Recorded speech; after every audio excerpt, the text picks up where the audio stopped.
Welcome to Everyday Buddhism, making every day better by applying the proven tools found in Buddhist concepts.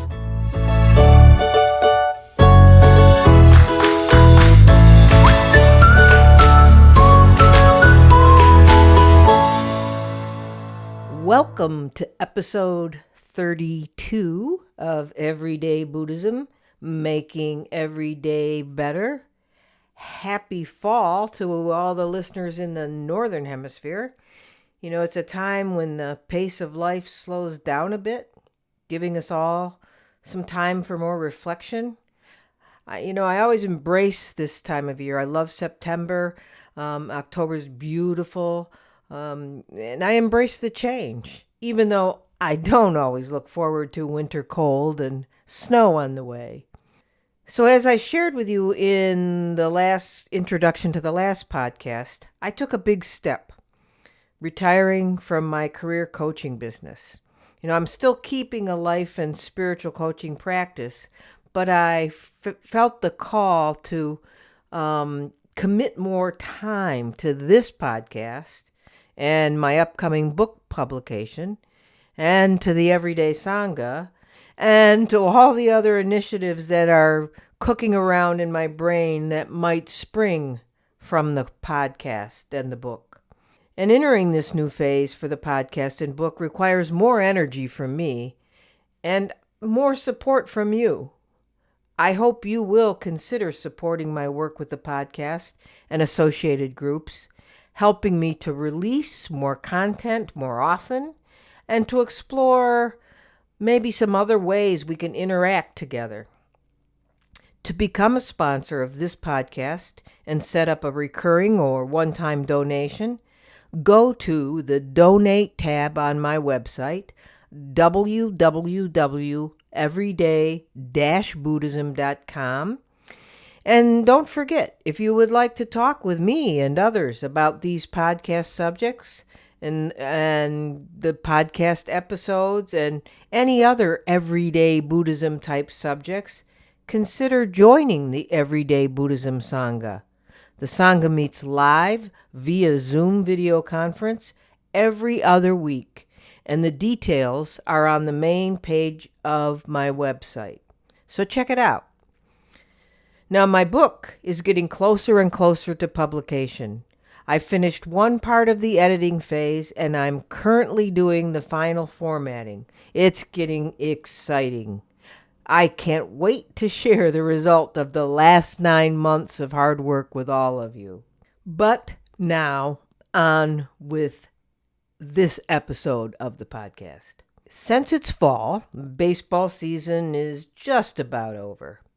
I love baseball, and as a long-suffering Cleveland Indians fan, it means for me, right now, another year of oh so close, but not quite. This year, Cleveland did not clinch the American League Central Division as it had for the last couple of years, but battled hard, down to the wire, only to come up a game or two short to make it into the playoffs in a wild card spot. But, as they say in baseball, there's always next year.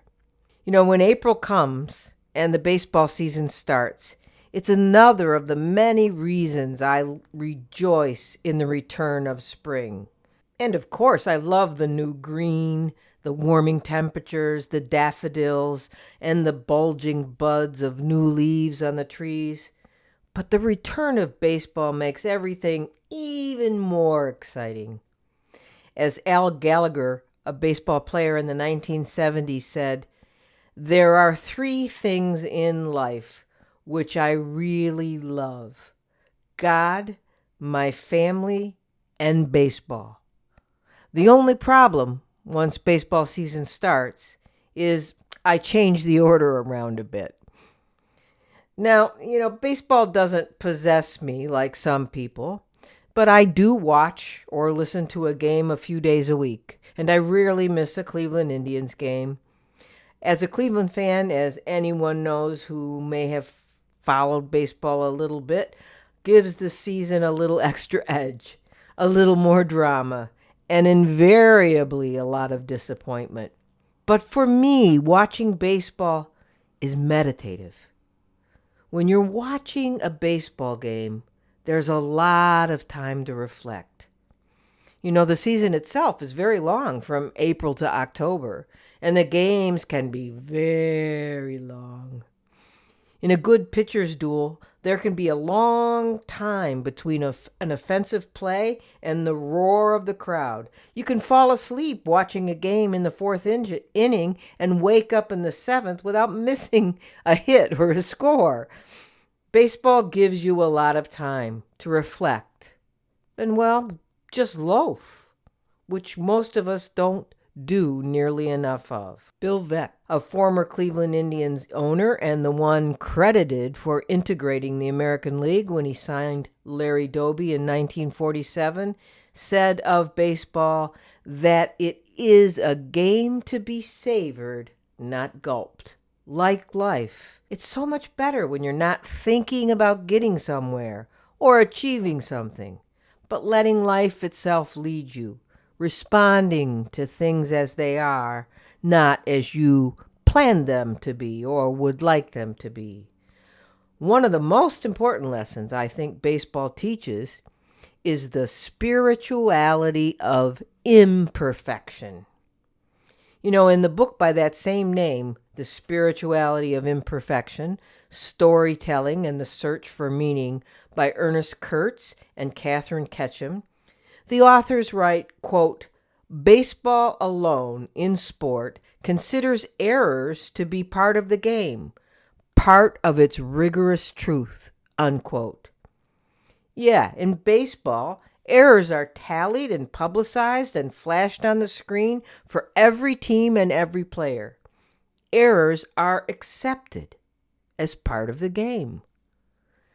Baseball expects mistakes from its players, and its most coveted accomplishment, the so-called perfect game, can only be achieved if the pitcher is perfect and if his teammates also play perfectly with no errors. You know, Jodo and Shin Buddhism teaches us that we are by nature bamboo, or foolish beings. It is our nature to make mistakes. We are not perfect players. We make errors, but it's okay. That is who we are. And as David Brazier Sensei says, I'm not okay, and you're not okay, and that is perfectly okay. And you know, from this Shin Buddhist perspective, or Pure Land Buddhist perspective, when we become aware of and acknowledge our own limits and our fundamental foolishness, it's then that we can realize a limitless flow of compassion for all other beings in the same spot. But thankfully, unlike in baseball, our errors aren't counted and published in the morning news every day. But there's more to baseball that models the Dharma very closely. And I'd like to share that in this rest of this podcast episode. I'll use the 3 marks of existence as the 3 bases in baseball. And the 3 marks of existence are what we as Buddhas try to come to a perfect understanding or acceptance of. The 3 marks are impermanence, unsatisfactoriness, and the lack of a discrete self or a discrete I. These 3 marks characterize the interconnectedness, interdependence, impermanence, and change that we accept in the Dharma. So let's go round the bases. First base is a lack of a discrete self. As a team sport, baseball is not just about the pitcher. Even when the pitcher is throwing strikes, if the ball gets away from the catcher or the center fielder can't find the ball in the glare of the sun, there will be an error, and the hitter will get a base or 2. The interdependence of baseball is awesome, and it sometimes seems nearly impossible that all the players And the contributing causes and conditions, like the sun or the rain, can come together positively to score runs or not score runs, and to have a dominating offensive win or to rule defensively in a no-hitter or a one-hitter. No matter how much we try and wish to, it is unlikely that we can become a Buddha by ourselves alone. In fact, in truth, we cannot do much of anything by ourselves alone. Self-power only gets us so far. Other power is needed to round the bases and slide safely into home. So rounding from first into second, we'll look at second base. Second base is unsatisfactoriness. Baseball can break your heart.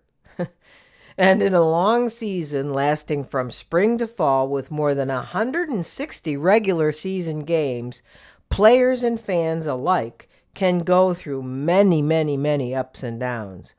11th inning walk-off home runs for a victory and crazy-making, gut-wrenching losses. And as a Cleveland fan, I can testify that every spring, when the Indians charge to the lead in the Central Division, I'm dreaming of exciting postseason games and possibly a World Series. Then they hit a period where they lose 8 games in a row, and I see, okay, this year is just going to be like last year, and I get disappointed, and I don't want to watch another game, but I do. I have hope. I keep going. And then there are those games that you are sure your team is going to win, going into the 9th inning, up 4 runs, and then the opposing team takes the game away from you with a last inning 7-run hitting display. But, as Tommy Lasorda said, quote, no matter how good you are, you're going to lose 1/3 of your games. No matter how bad you are, you're going to win 1/3 of your games. It's that other third that makes a difference, unquote. You know, life is like that. Some days you think that this day just couldn't get any better. And maybe, just maybe, you're in for a great week or a month or a great year. But just as quickly, in the next few days, something happens to remind you that life is not perfect and you just have to keep playing anyway. There will be days where everything will flow and days where nothing works. But we keep playing through the season. Now, on to third base. Third base is impermanence. Like a good pitcher, life is constantly changing. It throws you curveballs, sinkers, changeups, sliders, fastballs, but we have one job to do, to keep hitting them until the right pitch comes. We keep fouling them off until we can get a hit. We keep trying, and if we get a hit, we have to commit to run the bases. If we strike out, we have another chance at bat. In the long season of baseball and life, we have to prepare to play through a lot of different weather. Snow at the beginning and end of the season, rain delays, rain outs, blinding sun where outfielders lose the ball, and 100+ degree temperatures draining your energy. Weather disrupts our plans, brings trees down on our cars and houses, floods our houses, and can take our lives. But we keep playing through the changes nature throws at us. And sometimes you get traded, and you're no longer a Cleveland Indian, but a designated hitter for the New York Yankees. And in life, we rarely stay in the same job, with the same company, or live in the same house, the same city, or even the same state or country. We make the best of it, though, and we even thrive in the change. You know, sometimes we're on deck to bat, expectant to hit against the pitcher we've had great success against, and the opposing team's coach replaces that pitcher for a lefty-lefty matchup, and our current record against left-handed pitchers is abysmal. Sometimes we steal bases and get caught, retiring the side with 3 outs. and sometimes we get away with it. In our lives, we have all done or said things we shouldn't have and aren't proud of. And sometimes others are aware and call us on them. But sometimes only we know what we've done. And sometimes we are punished by a system, our parents or the legal system. Yet, caught, punished, or not, we have faith in the transcendent order of life, of karmic action. Whatever we do, we know that our actions cause other actions, and we must be prepared to face the consequences of those actions. You know, the sports writer Paul Gallico wrote that, quote, "No other game in the world is as tidy and dramatically neat as baseball, with cause and effect, crime and punishment," unquote. And then back to Bill Veeck again. He says that baseball is an orderly thing in a very unorderly world. If you get 3 strikes, even the best lawyer in the world can't get you off. So now we've covered 3 bases, but what's left is home plate. And home plate is this: no matter what life throws at us, the best we can do is to keep going. I grew up with 3 brothers and a father who loved baseball. I suspect it is what incited my love of the game. It stirs a deep emotional response of safety, comfort, contentment, and summer. The low-grade hum of baseball crowds on the radio or TV, the rhythm of the play-by-play and color announcers, punctuated by whistles and cheers, for me is like crickets on a warm summer night, or the soothing sound of a gentle rain, or the hum of a Buddhist chant. And while fingering my 108 bead mala, I think of what I learned about the baseball itself, that there are 108 stitches on a baseball. Did anyone know that? I'll close by echoing the words of the poet Sharon Olds when she says, quote, "Baseball is reassuring. It makes me feel as if the world is just not gonna blow up," unquote. I think at these times in our life, that's exactly what we need. A way to feel like the world's not gonna blow up. You know, sometimes we take ourselves too seriously. We take the world too seriously, and we take our spirituality too seriously. But sometimes the only way to invite our soul is to loaf, observe a blade of grass, or to play ball. My apologies to Walt Whitman for the adjusted reference. So today, go through your day remembering to be happy. Reach out, share, smile, hug. Make each day a holiday and celebrate just living. Or watch a baseball game. That's it for this episode. Thanks again, you guys, for all your support, your emails, your comments on my Facebook group. I'm still wading through a bunch. I'm kind of late on a lot of them. But please keep them going. I love to hear from you. So please also consider supporting my work through an ongoing or one-time donation at the Donate tab on my website, www.everyday-buddhism.com. Or think about joining our Everyday Sangha. We'd love to have you join us every other week on Thursday evenings. You can find the details about joining the Sangha on the main page of my website, www.everyday-buddhism.com. Until next time, keep making your everydays better.